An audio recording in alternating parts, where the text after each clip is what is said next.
All right, time for a mid-December-ish update.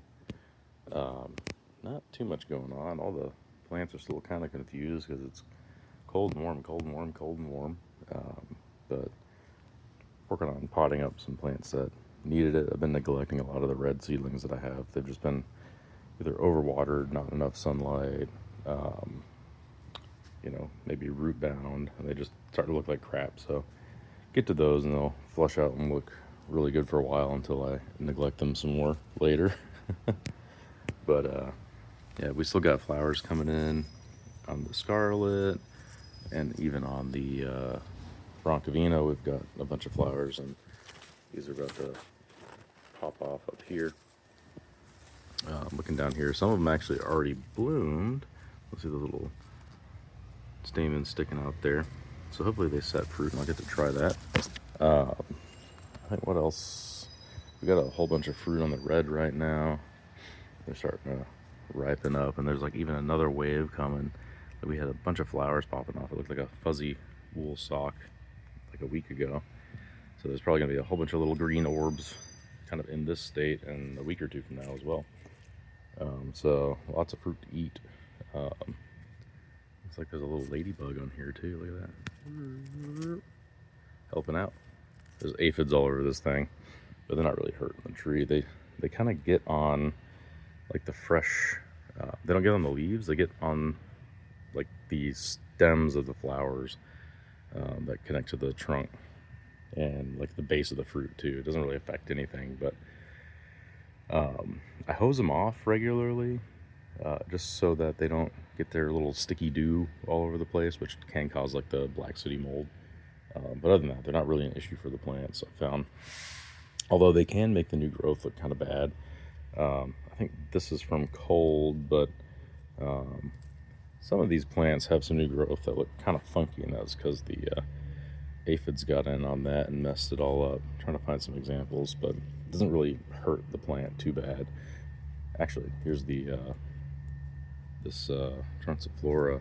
I think you can kind of see like you get like this leaf curl kind of on it because there's aphids under there. They're just sucking the juices out. Overall, yeah, the trees don't really seem to mind it. What else is going on? Not really too much out here. I got the greenhouse closed up because last night it got down to the low 40s. So we'll take a little peek in through the window here. See if we can see anything. But the cacao actually flowered.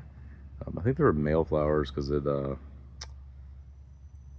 dropped the flower after it bloomed, and they were kind of in a cluster. So I'm kind of wondering if it's male flowers first, and then then it starts producing female flowers later. I'm not 100% sure on that. But yeah, there's the breadfruit in there is doing fine. It's pushing out new branches. I'm thinking of yeah, as soon as we're clear of cold for beginning of next year, I'm going to put that in the ground out back, and I'm trying to acclimate it to cold weather. I don't want to just like shock it all of a sudden with like high 30s because they don't do well under 40 degrees as I understand. So in here it stays close to 40 degrees, and as it gets bigger it'll be able to handle it more. But raise this back up now. It's probably about 80 85 degrees in there right now with the sun shining. What else is going on? Looks like some worms have been eating this Syzygium. Let's go outside and see if we can see anything interesting. Oh, the Sabra X that I got from Adam grafted. It like look at the new growth on this. It's just so red. It's like almost like Kempo Ramon. Kempo Ramon's more of a like a wine red. This is just like I don't know. There's something else, some other hint or something like it's like more red than it is purple. I don't know if the phone's picking it up, but it's just a stunning tree. Potentially there's some flowers on the trunk, but I think it's probably just new growth. But we'll see. I mean, the bark is starting to peel a little bit, so we'll see in like a month or two whether or not those pop out. But I know the Grimmel out front has some flowers on it, and it still hasn't like actually worked on making the flowers like bloom. So it might just be getting ready for we have like some steady weather. I'm trying to see anything else interesting. Yeah, pretty much all the Javos are looking good. They're all pretty much pushing out new growth.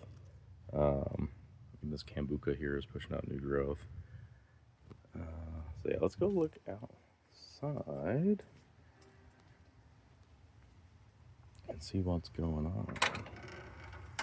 We got a lot of star fruits on the star fruit. I'm not sure if they'll all ripen up too well, but it seems to be liking this time of the year.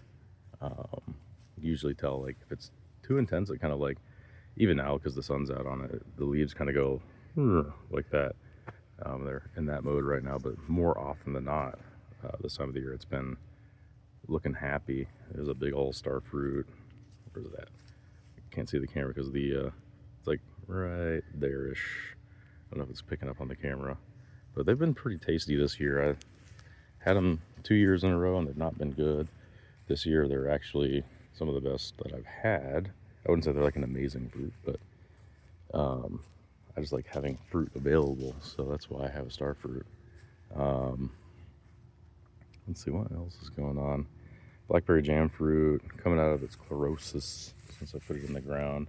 I'm wondering if it was an overwatering issue. Let me look at the other one. This one was a little worse. Even though it was putting on new growth, it was like really chlorotic. But it looks like some worms have been getting in on it. I guess we'll see soon because there's some new growth popping out. Keep an eyeball on that. Let's see over here. Orange sherbet's probably about to push out a whole bunch of blooms. Looking at this, I think last time I did the video, the lemon zest was pushing out, and it still is. Come over. Do a quick little look. Yeah, there's tons and tons of flowers on it. It's probably about 72 degrees out right now. So like the cold came in, it was like, I think it got down to 34.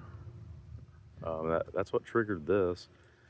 And then it's been 60s, 70s ever since on average, I would say, between highs and lows. And yeah, look at that thing going crazy. And I wonder why it's on this side, but not on this side. I guess it's getting more sun over here. That's probably why. And there's definitely sun coming out. But it's interesting to keep an eye on that. Let's see. I think there's too much else going on. Pretty much mostly the same. I have been working out front, trying to get the landscaping done, hide more eugenias in there. I'm gonna clear out some of the old, like, purely ornamental trees and swap in some fruiting trees. But so that's what's going on out front. Nothing super exciting. But the persimmon finally is dropping its leaves. Did it a little later this year. I haven't gotten fruit off it yet. This is a Ichikaki Keijiro, something like that. Ichikaki Keijiro. It's a Fuyu type, I believe, the Ichi, Japanese persimmon. So it's supposed to be a non-astringent type. I have yet to try it. I'm not like a super big fan of persimmon, but good to have some variety around. And the Sabra in the ground it is looking so good right now. Something about this time of the year is just like the way that the weather's been. It's been putting out just like perfect growth. I mean, look at that. You can't ask for more. I think we're seeing more and more bumps on the trunk down there, and nothing is clearly a flower yet. But if I had to bet, I would bet that it's going to flower this year or this coming year. Once spring hits, I'm sure we'll have some Sabra fruits finally. Look, we got a jet coming out of the phone's picking that up. But yeah, of course, while I'm trying to do a video, it's getting loud. Jeez. Wait a second there. All right, and the Kwaimuck is actually still putting out new growth. is interesting. It seems to have, you know, been doing pretty dang good this year. I think this is the most it's grown in one stint. And if it doesn't get cold, it might not stop, and I might have a happy problem on my hands. I don't want it to get too tall, but I'm happy to see it growing. Yeah, so cool. Let's see, what else is going on? The Luke's Garcinia I put in the ground down here is still kicking, and interestingly, all the ones I have in pots in there, they're all pushing out like second rounds of leaves, and this one I put in the ground is doing pretty much nothing. And that's pretty in line with what I've found when you put a Garcinia in the ground is they're like, ooh, I have more leg room. We're gonna fill out and go down as long as we can. And as soon as they get happy with whatever that length is, then they start putting on top growth. Like I feel like all Garcinias do that when they get put in the ground. And so they just look like they're doing nothing for years. I would say like two years I think it took for my other Garcinias in the ground to actually start putting out real growth, like real consistent regular growth. And yeah. And then here's the Rainforest Plum. It's looking pretty good. It seems to not really mind the cold at all. It's got some new growth coming out. I'll definitely have to get probably some scions from folks to graft onto this just to have some differing genetics to get some fruit set, or at least a decent fruit set. This orange cherry of the Rio down there, this guy, let's see, sun is making it hard to see on the phone, but yeah, this guy right here, I just popped it in. They got a little bit sunburnt from the first set of leaves that were already there, and then the next set of leaves came out and it looks perfectly fine.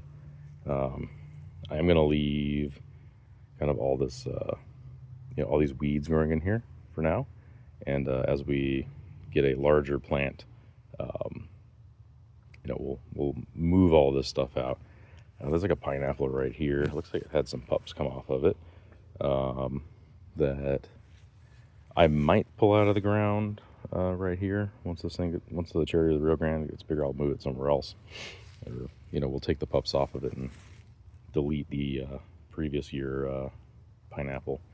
There's like a raspberry and a blackberry in here somewhere too. All these little flowers are tropical sage, the red and white ones. Sometimes they're pink. And some longevity spinach in there too. This stuff here is the native Biden's alba, the bees love. Let's see. So yeah, once the plants that I want to grow here are more established and can handle the full sun a little better, we'll be cleaning this up and tidying it. Maybe we'll replace everything there with some lower lying herbs, just to give it that ground cover back.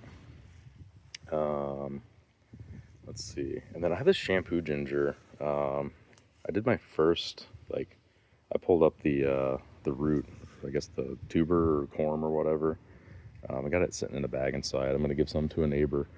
But I'm going to have to start dividing this stuff probably pretty regularly because it is, I think originally I put one little tuber there and it's starting to spread this way. Don't necessarily want it to take over, but it's kind of nice because when it's grown up and in the summertime the sun's coming more from this way, it gives this area a good amount of shade. So the retention of moisture here is pretty good. I don't have to water anything right here. Obviously the ginger does great. There's some turmerics in here too. So it being right up against the concrete, I think there's a lot of moisture too. It just doesn't evaporate from out underneath the concrete and makes its way through. Let's see. Looking back here, the mangosteens are all doing well. There's an Inga spectatalis in there underneath the starfruit that is pushing out some new growth. Looks like the mulberry is probably going to shed its leaves just because it's getting cold. They typically go a little dormant from what I've experienced, and then they pop out in the spring with a bunch of new growth. I've been on top of this one a little more because I had one there, if you look at my older videos, and it just, either nematodes got it or I let it dry out. I'm not sure. The soil over there is kind of not good. That's why I'm letting all that growth kind of pile up, and I'm just chopping and dropping all the native plants over there. And it seems to be getting better and better. And the indicator to me is that ice cream being there, like it wasn't growing at all. And then in the last year, it just started to really get a foothold. So I think the moisture retention is getting better. Hopefully the ice cream bean is, making the soil a little better over there. That one's an Inga Vera, supposedly, Inga SP. Same with this one. These ones I'm not going to try to get fruit off of. I'm going to keep them low. We're just going to use them for chop and drop mainly, or shade, whatever I need at the moment. Also could be good for frost protection in the winter. So these mangosteens are going to need a little bit of help. And actually, interestingly, looking at them, looks like we got some new growth popping out. Check this. They don't even care. Just look at that. The seashore mangosteens are pretty strong. It's probably the closest one to Garcinia mangostana that you can have other than mangostana itself.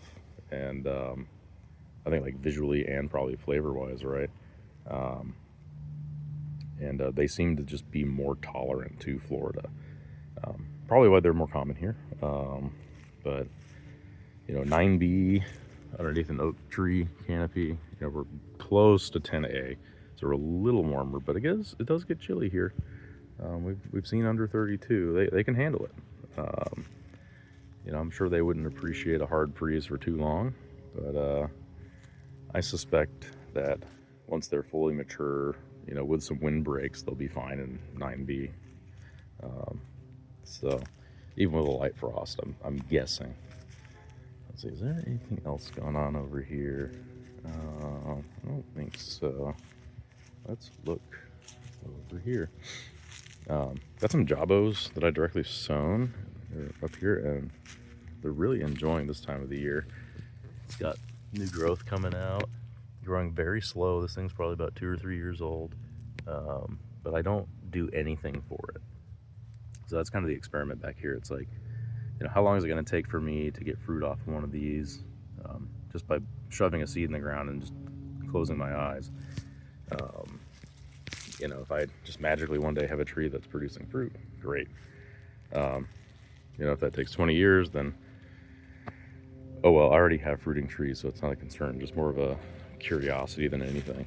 But I've got like 1, 2, these ones were not directly sown, but I'm just putting them all over the place just to see what's the best timing to do it. Does it make sense to directly sow them, or should you germinate them, and get them established in the small pot and then put them in the ground? I don't know what works better yet. We're looking for long-term health too, so time will tell. Pretty much everything back here is just still growing. This cha-cha I put in is doing really good. Doesn't seem to mind the weather patterns. I can always tell it's happy because the leaves kind of go up, like I think of the leaves as like your arms to your side. If they're down, they're drought stressed. They'll go up whenever they're happy. They're kind of like at I don't know, what would you call that, like 8 o'clock and 3 o'clock or something like that. So the Wampi's still pushing out new growth. I had a bunch of flowers on this Dobialis hybrid, but they all seem to drop off. I think they pushed out during, like right before that cold, and then the cold came, and they seem to have dropped off after that. I don't know why. I didn't see any pollinators on them, so maybe the pollinators just have to find this tree. But I've gotten a couple of nubbins off of it. But the passion fruits up there, they're starting to blush. So it's going to be raining passion fruits in probably the next 2 weeks, I would say, just in time for Christmas. So usually, they'll drop off up there if a squirrel doesn't get them, and they just kind of roll down the hill, and I get to go hunting for passion fruits. It seemed to work pretty well for me this past year. Yeah, that's pretty much it. Not too much to update on, but I'll be getting some new seeds in this weekend. I'll probably do a little video on that. Just some Eugenia, because I got Eugenia CDQ, which we were talking about on the forum. I got was it Macrosperma or something like that, which is the black Cambuca. That's the Eugenia macrosperma.